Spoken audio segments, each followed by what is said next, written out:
भगवते वासुदेवाय नारायणं नमस्कृत्य नरं चैव नरोत्तमं देवीं सरस्वतीं व्यासं ततो जयमुदीरये नष्टप्रायेषु भद्रेषु नित्यं भागवतसेवया भगवत्युत्तमश्लोके भक्तिर्भवति नैष्टिकी मुखं करोति वाचालं भङ्गुं लङ्घयते गिरिं यत्कृपातमहं वन्दे श्रीगुरुदीनतारिणं परमानन्दमाधवं श्रीचैतन्यैश्वरम् नमो विष्णुपदाय कृष्णप्रेष्ठाय भूतले श्रीमते भक्तिवेदांत स्वामिने नामिने नमस्ते सारस्वती देवे गौरवाणी प्रचारिणे निर्विशेष शून्यवादिभाष्यदेशतारिणे जय श्री कृष्ण चैतन्य प्रभु नित्यानंद श्री अद्वैत गदाधर शिवासदि गौरभक्तवृंद हरे कृष्ण कृष्ण कृष्ण हरे हरे हरे राम राम राम हरे हरे.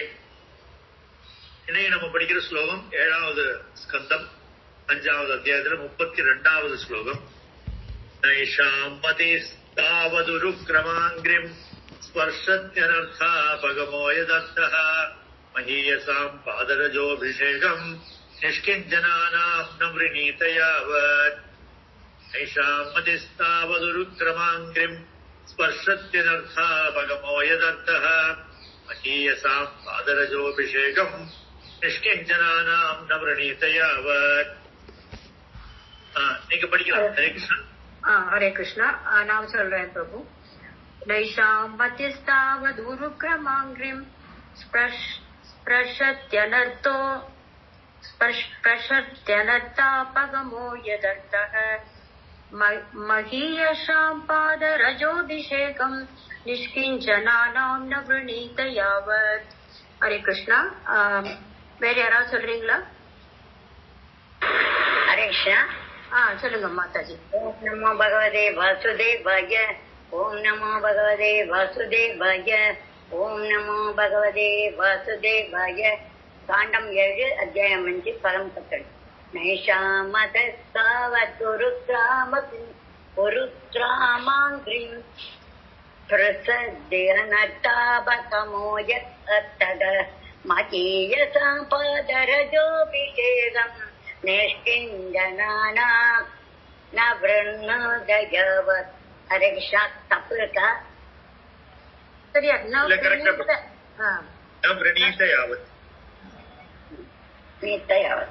ஹரே கிருஷ்ணா. மாதாஜி. மதி புக்தி தாவத் அவ்வளவு நீண்ட காலம் உருக்கிரமாங்கிரம் அசாதாரண செயல்களை புரிபவர் என்று பிரசித்தி பெற்ற புருஷோத்தமரின் தாமரை பாதங்களை ஸ்பிருஷதி தொடுகிறான்.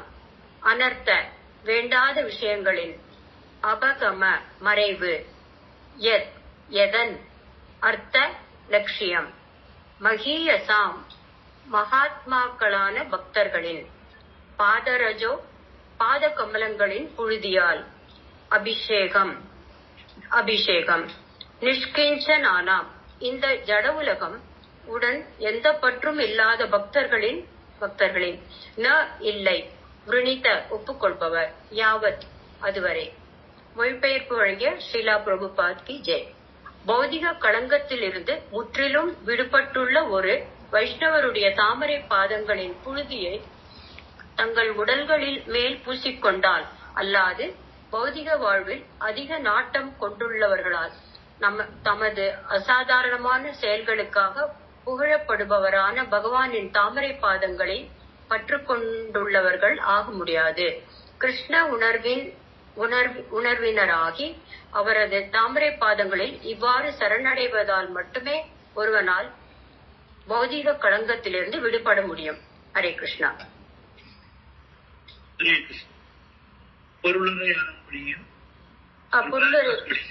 பொருளுரை யாராவது படிக்கிறீங்களா?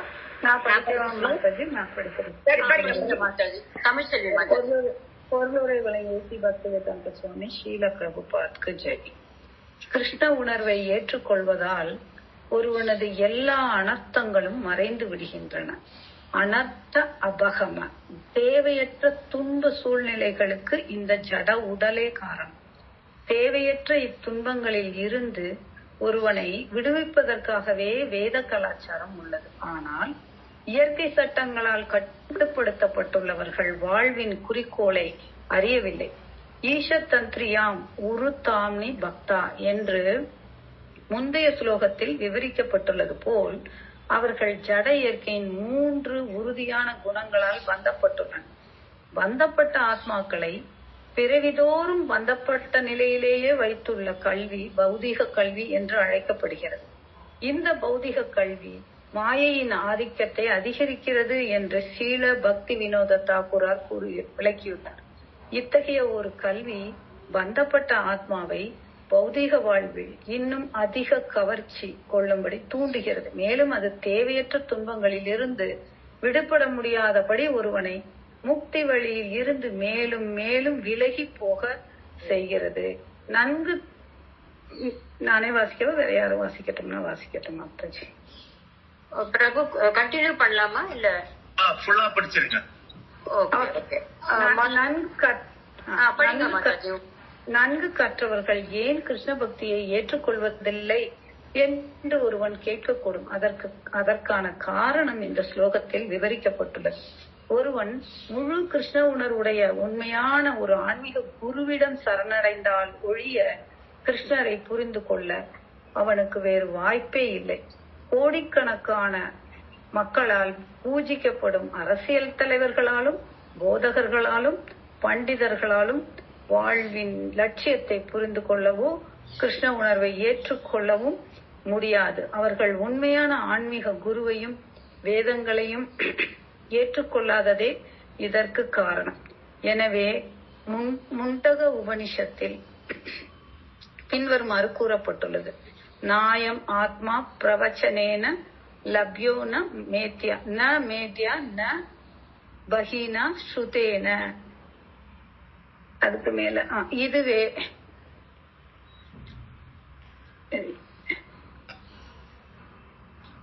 எனக்கு சரியா வரல மாதாஜி, யாராவது படிக்க சொல்லுங்களேன். படிக்கலாமா? யாராவது படிக்க? ஹரீஷ் படிக்கட்டுமா? கல்லூரி படிப்பை பெற்றிருப்பதால் திறமையாக சொற்பொழிவு ஆற்றுவதால் பிரவேசன, அதாவது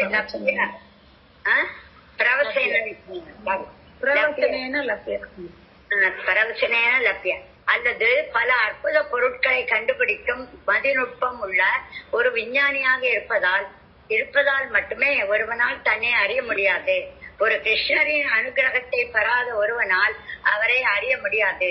தூய கிருஷ்ண பக்தரிடம் சரணடைந்து அவரது பாத தூசியை ஏற்றுக்கொள்வதனால் மட்டுமே ஸ்ரீ கிருஷ்ணரை புரிந்து கொள்ள முடியும். மாயையின் பிடியிலிருந்து வெளியேறுவது எப்படி என்பதை ஒருவன் முதலில் புரிந்து கொள்ள வேண்டும். அதற்கு ஒரே வழி கிருஷ்ண உணர்வினன் ஆவதுதான். அவ்வாறு மிக சுலபமாக கிருஷ்ண உணர்வினர் ஆவதற்கு ஒருவன் பரம புருஷரின் சேவையில் ஈடுபடுவதை மட்டுமே கடமையாக கொண்ட தன்னுணர்வு பெற்ற ஒருவரை, அதாவது மகத் அல்லது மகாத்மா, அவரிடம் சரணடைய வேண்டும். பகவத்கீதையில் 9:13 பகவான் பின்வருமாறு கூறுகிறார்: மகாத்மான துமாம் பார்த்த கைவீம் பிரகிருதிம் ஆசிரித பஜந்தி அந்நய மனசோ ஞாத்வா பூதாதிம் அவ்யயம். கரெக்ட். பிரிதாவின் புதல்வனே, குழப்பம் அடையாதவர்களான மகாத்மாக்கள் தெய்வீக இயற்கையின் பாதுகாப்பின் கீழ் பூரண பக்தி தொண்டில் ஈடுபடுகின்றனர். ஏனெனில் நானே ஆதி அந்தமற்ற பரம புருஷர் என்பதை அவர்கள் அறிந்துள்ளனர். எனவே தேவையற்ற துன்பங்களுக்கு முடிவு காண ஒருவன் பக்தனாக மாறிவிட வேண்டும். யஸ்யாஸ்தி பக்திர் பகவதி அகிஞ்சனா சர்வை குணை தத்ர சமாசதே சூரா. கிருஷ்ணரின் மாறாத பக்தி சிரத்தை கொண்டுள்ள ஒருவன் ஸ்ரீ கிருஷ்ணர் மற்றும் தேவர்களின் எல்லா நற்குணங்களையும் சீராக வெளிப்படுத்துகிறான். பாகவதம் 5:18-12. யஸ்ய தேவே பரா பக்திர் யதா தேவே சதா குரௌ தஸ்யைதே கதிதாகி அர்த்தா பிரகாசந்தே மகாத்மன. பகவானிடமும் ஆன்மீக குருவிடமும் மனப்பூர்வமான நம்பிக்கை கொண்டுள்ள மகாத்மாக்களுக்கு மட்டுமே வேத ஞானத்தின் எல்லா கருத்துகளும் தானாகவே வெளிப்படுத்தப்படுகின்றன. வேதாஸ்வதர உபநிஷதம் 6:23. எம் எவைஷ விருதே தேன லப்யத் தஸ் தஸ் யைஷ ஆத்ம விவ்ருணுதே தனு ஸ்வாம். யாரை பகவான் தேர்ந்தெடுக்கிறாரோ அவனால் மட்டுமே பகவானை அடைய முடியும். சரி, பகவான அடைய முடியும். அத்தகைய ஒருவனுக்கு தனது சுயரூபத்தை பகவான் காட்டுகிறார். முண்டக உபநிஷதம் 3:2-3. இதுவே வேத கட்டளைகள் ஆகும். ஒருவன் தன்னுணர்வு பெற்ற ஒரு ஆன்மீக உருவை தஞ்சமடைய வேண்டும். பௌதீக கல்விமானையோ அல்லது அரசியல்வாதியையோ அல்ல. ஒருவன் ஒரு நிஷ்கிஞ்சனரை அதாவது பக்தி தொண்டில் ஈடுபட்டு அப்பௌதீக கலங்கலத்திலிருந்து விடுபட்டுள்ள ஒருவரை தஞ்சமடைய வேண்டும். அதுதான் ஆன்மீக உலகிற்கு திரும்பி செல்வதற்கான வழியாகும். ஹரே கிருஷ்ணா. பிரபுஜி. हरे कृष्ण. ओम तत्सत्. ओम ज्ञानतिमिरान्धस्य ज्ञानाञ्जनशलाकया चक्षुरुन्मिलितं येन तस्मै श्रीगुरुवे नमः.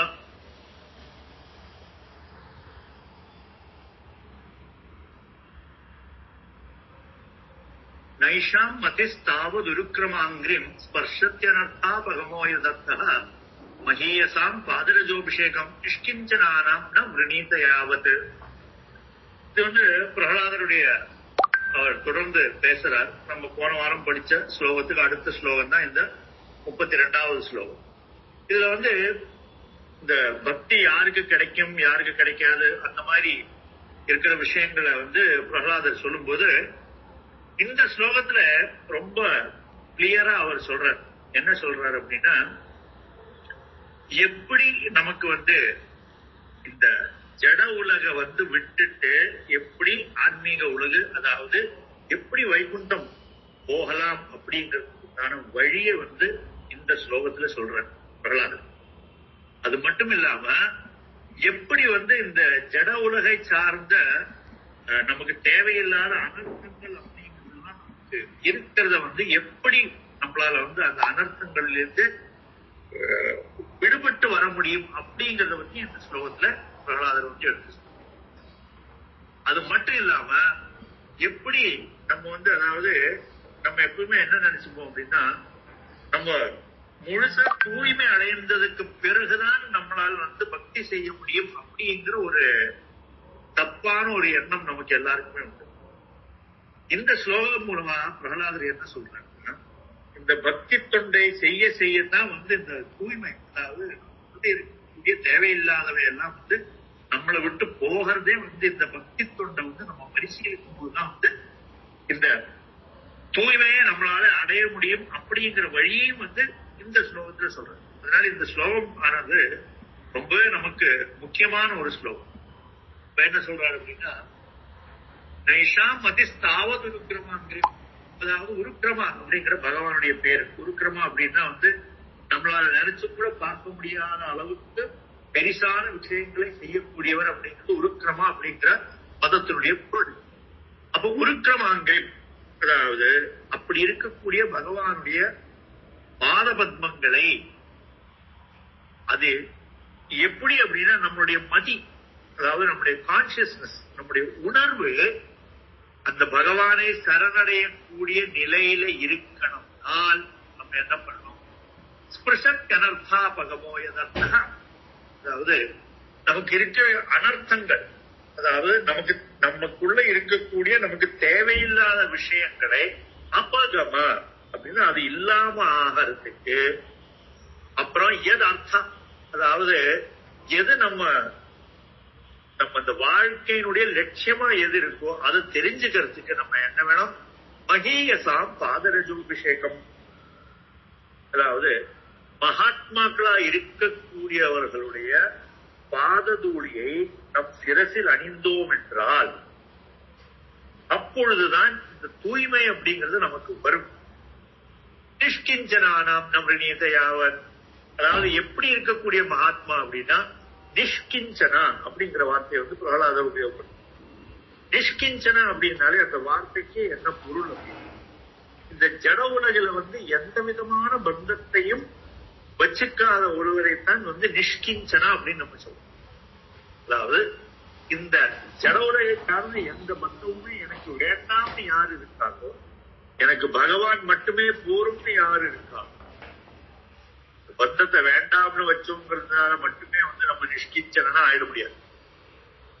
அது நமக்கு எதுவுமே கிடைக்காத போது கூட சரி எனக்கு எதுவுமே வேண்டாம் அப்படின்னு எடுத்துருவாங்க நிறைய.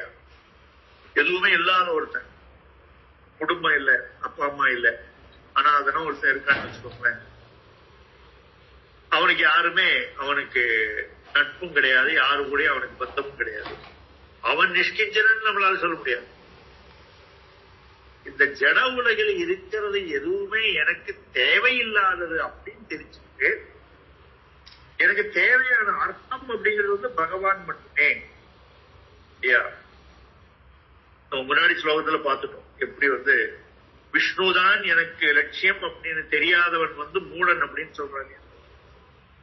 சோ நிஷ்கிஞ்சனன் அப்படின்னா இந்த உலகை சார்ந்த எதுவுமே எனக்கு வேண்டாம், இதெல்லாம் எனக்கு வேண்டாதது, தேவையற்ற பொருள் அப்படின்னு உணர்ந்த ஒருவர் தான் மகாத்மா. அந்த மாதிரி மகாத்மாவுடைய பாததூளியை சிரசில் ஏற்ற வேண்டும்.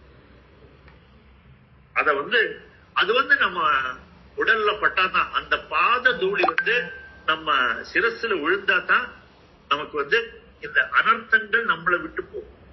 இந்த தூய்மையற்றது என்னென்ன நம்ம கிட்ட இருக்கோ அதெல்லாம் போய் நம்ம தூய்மை உடையவர்களாக மாறுவோம். அப்ப அதுக்கு இந்த நிஷ்கிஞ்சனான நவ்ரணீத யாவத், அதாவது இது இல்லாம முடியாது அப்படின்னு சொல்லிட்டு, அதாவது இது ஆப்ஷனலா நம்ம வச்சுக்க முடியாது, வேணும்னா பண்ணிக்கலாம். அதாவது மகத் பாதர ஜோபிஷேகம் அப்படிங்கிறது மகீயசாம் பாதர ஜோபிஷேகம் அப்படிங்கிறது வேணும்னா பண்ணிக்கலாம், இல்லாட்டி வேண்டாம் அப்படி சொல்லலையே. நிஷ்கிஞ்சனானாம் விரணீத யாவது அப்படின்னு, அதாவது அதை விரணீத, அதை வாங்கிக்க, அதை ஏற்றுக்கொள்ளாத வரைக்கும் குருக்கிரமாங்கிரியில சரணம் கிடைக்காது.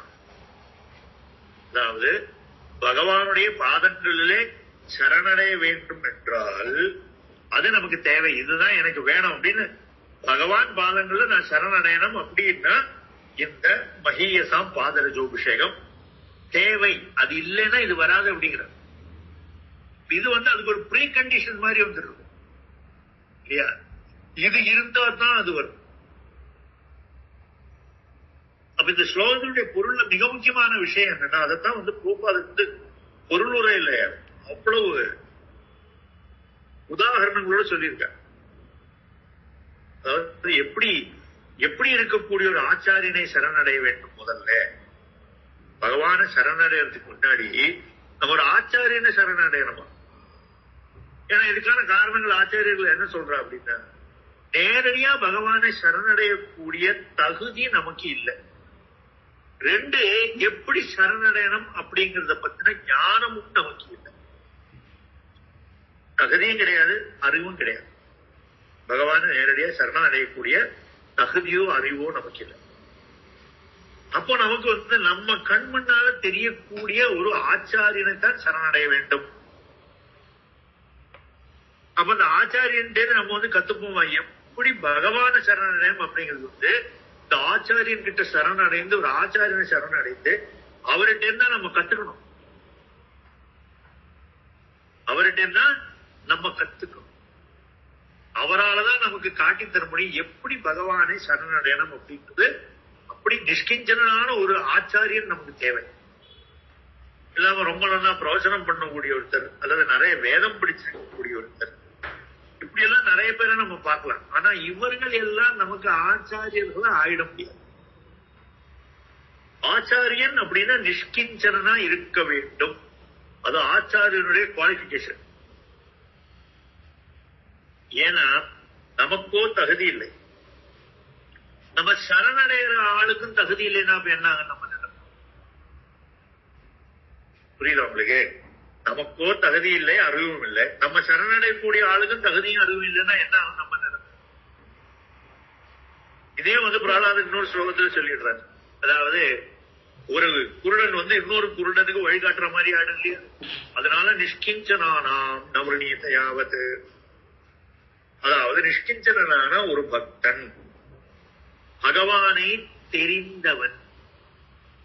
பகவானை எப்படி தெரிஞ்சுக்கலாம்னா, பகவானை சரணடைறதுலதான், அந்த ஒரு மார்க்கத்துலதான் நம்ம பகவானை தெரிஞ்சுக்க முடியும். பகவானை சரணடைவர்களுக்கு மட்டுமே தான் பகவானை புரிஞ்சுக்க முடியும். அதனாலதான் பாகவத்தில் நிறைய இடத்துல பிரம்மா கூட சொல்றாரு, எனக்கோ சிவனுக்கோ கூட பகவானை புரிஞ்சுக்க முடியாது. சிவனும் சொல்லுவார், எனக்கோ பிரம்மாக்கோ பகவானை புரிஞ்சுக்க முடியாது. இதுக்கு லட்சுமி கூட புரிஞ்சுக்க முடியாது. யாருக்குமே புரியாத பகவான அந்த விரஜபூமியில் இருக்கக்கூடிய ஜனங்கள் எப்படி புரிஞ்சுக்கிட்டான்? ஏன்னா அவங்களுடைய கரையற்ற பக்தி, தூய பக்தி. அதுவும் அந்த பக்தியுடைய மிக உச்ச நிலையான பிரேமையில அவள்லாம் இருக்கா இல்லையா, அந்த பகவத் பிரேமை அப்படிங்கிறது அவ இருக்கிறதுனால அவளுக்கு பகவானை தெரியற மாதிரி வேற யாருக்குமே தெரியாது. அதனாலதான் பகவான் ரொம்ப வருஷம் கழிச்சு, அதாவது விருந்தாவனத்தை விட்டு பகவான் போய் மதுராக்கு போய், அதுக்கப்புறம் துவாரகாக்கு போய், அதுக்கப்புறம் எவ்வளவோ வருஷம் கழிச்சு இவங்க எல்லாம் ஒரு தடவை குருக்ஷேத்திரத்துல பார்க்கும்போது பகவான் அந்த சமயத்துல பகவான் கீதாச்சாரியன் ஆயிட்டார். பகவான் துவாரகால சக்கரவர்த்தியா இருக்கார். அவருடைய பிரசித்தி 3 உலகத்திலேயும் எல்லாம் ஆயிடுச்சு. அவர் இந்த கோபிகாஸ்திரிகளுக்கு உபதேசம் பண்றார். நீங்க இப்படி என்ன தியானம் பண்ண, என்ன நான் பகவான் அப்படிங்கிற மாதிரி உபதேசம் பண்ணும்போது அவ திருப்பி சொல்லுவா, உன்னை பத்தி எங்களுக்கு தெரியாதது ஒண்ணும் இல்லை அப்படின்றோம். இப்படி சொல்லக்கூடியவர்கள் கோபிகர்கள் மட்டுமே தான். ஏன்னா அந்த உச்சநிலை பிரேமையில அவ இருக்கிறா அப்படிங்கிறதுனால அவளுக்கு பகவான புரியற மாதிரி வேற யாருக்குமே புரியாது. லட்சுமி தேவியால கூட புரிஞ்சுக்க முடியாது மகாவிஷ்ணு. கோபிகாஸ்திரிகளால கிருஷ்ணனையும் புரிஞ்சுக்க முடியும், நாராயணனையும் புரிஞ்சுக்க முடியும். அதனால நிஷ்கிஞ்சனானாம் அப்படின்னு நிஷ்கிஞ்சனா அப்படிங்கிறதுக்கும் கோபிகாஸ்திரிகள் தான் மிகப்பெரிய உதாரணம், மிகச்சிறந்த உதாரணம் அப்படின்னு சொல்லுவோம். ஏன்னா அவளை பொறுத்தவரைக்கும் கிருஷ்ணர் தான் எல்லாமே. கிருஷ்ணர் சந்தோஷமா இருக்காரா, அதுதான் அவளுடைய ஒரே ஒரு எப்பவுமே அவளோட சிந்தனை என்னன்னா, கிருஷ்ணர் எப்படி சந்தோஷமா இருப்பார் அப்படின்னு மட்டும். நிஷ்கிஞ்சனானாம் அப்படின்னக்கூடிய பக்தன் இந்த உலகை சார்ந்த எதிலையுமே அவனுக்கு எந்த ஈடுபாடுமே கிடையாது. அப்படி இருக்கக்கூடிய ஒரு ஆச்சாரியரை சரணடைந்தால் மட்டுமே தான் நம்மளால இந்த ஜட உலகத்தை சார்ந்த விஷயங்கள்ல இருக்கக்கூடிய நமக்கு இருக்கக்கூடிய அந்த பற்றை நம்ம நீக்க முடியும். பற்றின்மை அப்படிங்கிறோம் இல்லையா, எதிலையுமே பற்று இல்லாம இருக்கணும் அப்படிங்கிறோம் இல்லையா, அது எப்படி நடக்கும்? ஏன்னா இந்த ஜட உலகத்தில் இருக்கிற எல்லாமே நான் என்ன நினைக்கிறேன், அகம் அமேதி, நான் என்னுடையது. என்னை சுத்தி இருக்கிறது எல்லாமே என்னுடையது, நான் பார்க்கறது நான் இல்லையா. இதுதான் அகம் அமேதி அப்படின்னு சொல்றேன். இந்த நினைப்போட இருக்கக்கூடிய எனக்கு எப்படி பகவான சரணடைய முடியும்?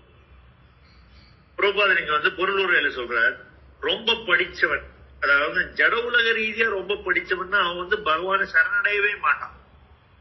ஏன்னா அவனுக்கு அந்த அளவுக்கு அகங்காரம் முத்திடும். அந்த அளவுக்கு அவனுக்கு அகங்காரம் வந்துடும். இன்னொன்னு, இந்த ஜட உலகில பெரிய பெரிய படிப்பை படிக்க படிக்க, பெரிய பெரிய பதவியை கிடைக்க கிடைக்க நமக்கு இந்த ஜட உலக விஷயங்கள் இருக்கிற பற்று அதிகமாகிட்டே போகும். ஜட உலகத்தில் இருக்கிற விஷயங்கள்ல நமக்கு பற்று அதிகரிக்க அதிகரிக்க பகவான சரணடையணும் அப்படிங்கிற அந்த நிஜமான அர்த்தம், அதாவது எது தேவையோ அதை நம்ம மறந்தே போயிடும்.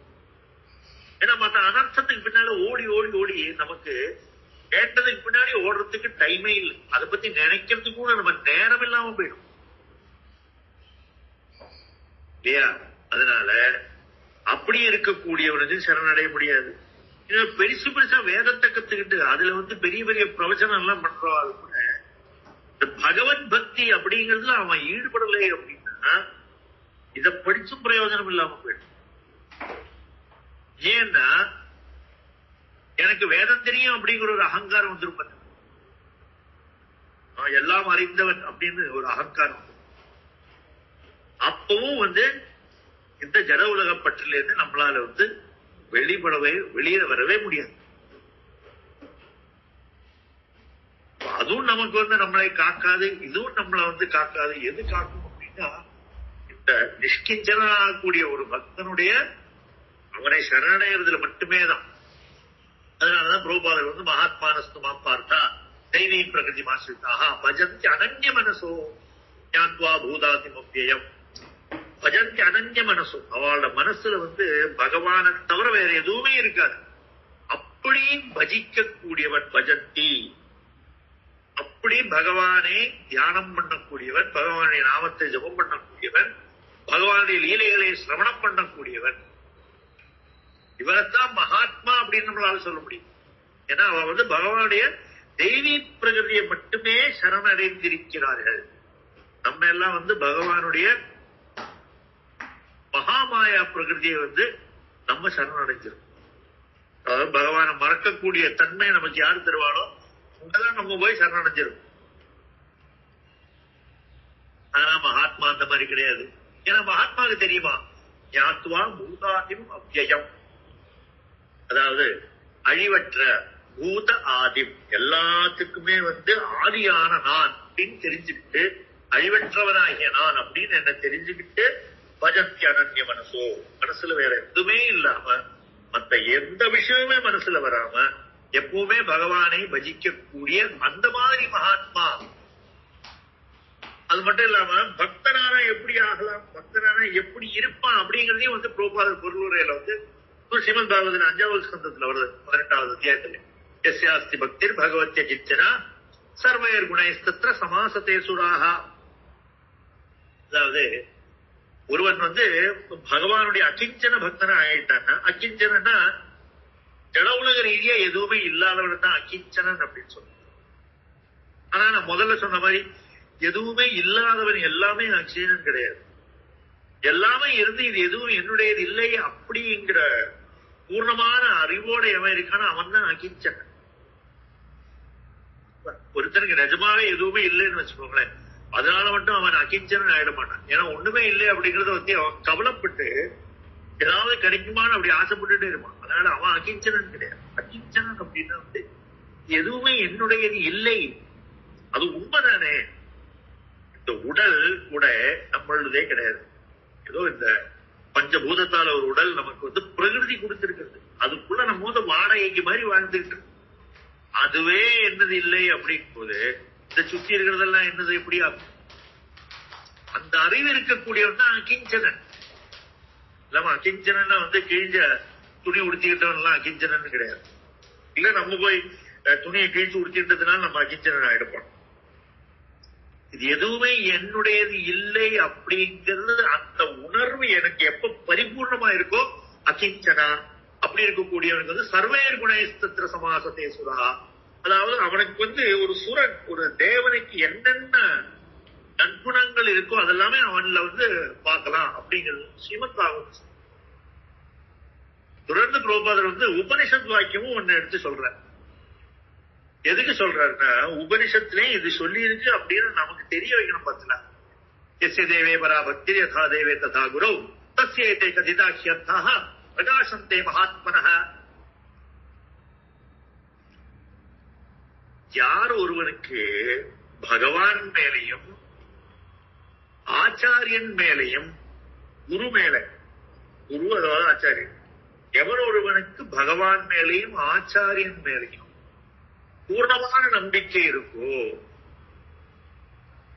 அவனுக்குத்தான் வேதத்தில் இருக்கக்கூடிய எல்லா அறிவுமே வந்து அவனுக்குத்தான் முழுமையாக வெளிப்படும் அப்படின்னு எடுத்து சொல்லும். இப்ப முதல்ல யார் மேல நம்பிக்கை இருக்கணும்?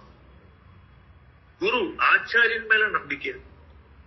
இந்த ஆச்சாரியன் வந்து எனக்கு வந்து என்னுடைய ஆச்சாரியன் எனக்கு வந்து பகவானை காட்டித் தருவர் அப்படிங்கிற முழு நம்பிக்கை எனக்கு ஆச்சாரியன் மேல இருக்கு. அப்படி இருந்தா தான் எனக்கு வந்து பகவான் மேல நம்பிக்கை வரும். ஏன்னா பகவானை நான் பாக்குறது இல்லையா. இந்த மகாத்மா அல்லது ஒரு ஆச்சாரியன் அல்லது ஒரு பக்தன் சொல்லித்தானே நமக்கு பகவானை பத்தி தெரியும். அப்ப நம்ம நேரடியா யார பாக்குறோம்? பக்தனை தான் பாக்குறோம், மகாத்மாவை பாக்குறோம், ஆச்சாரியனை பாக்குறோம் இல்லையா. அந்த ஆச்சாரியன் மேல நம்பிக்கை, ஆச்சாரியனுடைய வார்த்தையில நம்பிக்கை தான் வந்து பகவான் மேல நம்பிக்கையா இருக்கணும். ஏன்னா ஆச்சாரியனுடைய வார்த்தை, பாகவதத்தில் வரக்கூடிய தகவல் இதுதான் நமக்கு பகவானை பத்தின அறிவு அப்படிங்கிறது. இது மேல நம்பிக்கை எப்படி வருதுன்னா, இது தெரிஞ்ச இதை உணர்ந்த ஆச்சாரியன் சொல்லும் பொழுது அவர் சொல்றாருன்னா அது உண்மையா தான் இருக்கும் அப்படிங்கிறது தான். அந்த நம்பிக்கை எப்ப நமக்கு பரிபூர்ணமா இருக்கோ அப்போ வேதத்துல என்ன சொல்லியிருக்கோ அது எல்லாமே நமக்கு தானாவே புரிஞ்சிடும். வேற யாரும் சொல்லி தர வேண்டியது. முண்டகோபனிஷத்துலயே அதுதான் சொல்றது. பகவான் எம் தேவைஷ விருணுதே தேன லப்யஸ் தசேவ ஆத்ம விருணுதே தனு சுவாம். அதாவது பகவான் யாரை தேர்ந்தெடுக்கிறாரோ அவருக்கு தான் பகவானை கிடைக்கும் அப்படின்னு உபனிஷத்து. அப்படி இருக்கக்கூடிய ஒரு நபர், அப்படி இருக்கக்கூடிய ஒரு ஆத்மாக்கு பகவானை சுயமா அவரே வெளிப்படுவார்.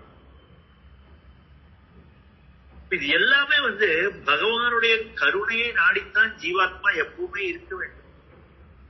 இந்த பகவானுடைய கருணையை நாடுறதுக்காக அது கிடைக்கணும் அப்படின்னா நமக்கு ஒரு மகாத்மாவை சரணடைவது ரொம்ப ரொம்ப முக்கியம். ஒரு நிஷ்கிஞ்சனான ஒரு குரு, ஒரு ஆச்சாரியனை சரணடைகிறது அப்படிங்கிறது ரொம்ப முக்கியம். ஏன்னா அந்த ஆச்சாரியன் மூலமா நம்ம கிருஷ்ணனுடைய கருணை நமக்கு பூர்ணமா பரிபூர்ணமா கிடைக்கும். அதோட நமக்கு பகவான் மேல இருக்கிற நம்பிக்கையும் நம்முடைய பரிபூர்ணம் எப்போ ஆகுமோ அப்போ கண்டிப்பா நம்மளும் அந்த வைகுண்டத்துக்கு போனோம். இப்ப எந்த தகுதியுமே இல்லாம நம்ம இருந்தா கூட அந்த தகுதியையும் ஆச்சாரியன் மூலமா பகவானே நமக்கு தருவது. இல்லாம என்னுடைய இல்ல நம்முடைய முயற்சியினால மட்டுமே நமக்கு அந்த தகுதி வந்துடும் நினைக்க கூடாது. அதாவது என்னுடைய முயற்சியோடு சேர்ந்து பகவானுடைய கருணையும் நான் நாடிக்கொண்டே இருக்க வேண்டும். அந்த ஆச்சாரியனை சரணம் அடைந்து கொண்டு அந்த பகவானுடைய கருணைக்காக நான் எப்பவுமே பிரார்த்தனை பண்ணிட்டே இருக்கணும். இது ரெண்டுமா சேர்ந்து போகும்போதுதான் அதாவது என்னுடைய பக்தியில இருக்கக்கூடிய பயிற்சி, என்னுடைய சாதனா, என்னுடைய சிரவணம், என்னுடைய கீர்த்தனம், என்னுடைய ஜபம், என்னுடைய தியானம், என்னுடைய ஸ்மரணம் இதோட சேர்ந்து பகவானை பிரார்த்தனை பண்ணிட்டே இருக்கணும். அதாவது அந்த பகவானுடைய வைகுண்டத்துக்கு வரத்துக்கு உண்டான தகுதியை பகவானே எனக்கு தர வேண்டும் அப்படிங்கிற பிரார்த்தனையோடு சேர்ந்து இதெல்லாம் நம்ம பண்ணும்போது கண்டிப்பா அந்த தகுதியை பகவான் நமக்கு தருவார். அதுக்காக நம்ம முதல்ல இந்த மாதிரி ஒரு ஆச்சாரியனை சரணடைய வேண்டும். இந்த ஆச்சாரியனுடைய கருணையினால பகவானுடைய கருணைக்கு நம்ம பாத்திரமாகலாம். இதுதான் இந்த ஸ்லோகத்தினுடைய பொருள். ஸ்ரீமத் பாகவதம் கிரந்தராஜ் கி ஜெய், ஸ்ரீல பிரபுபாத் கி ஜெய். உங்களுக்கு யாருக்காவது கேள்வி இருக்கா?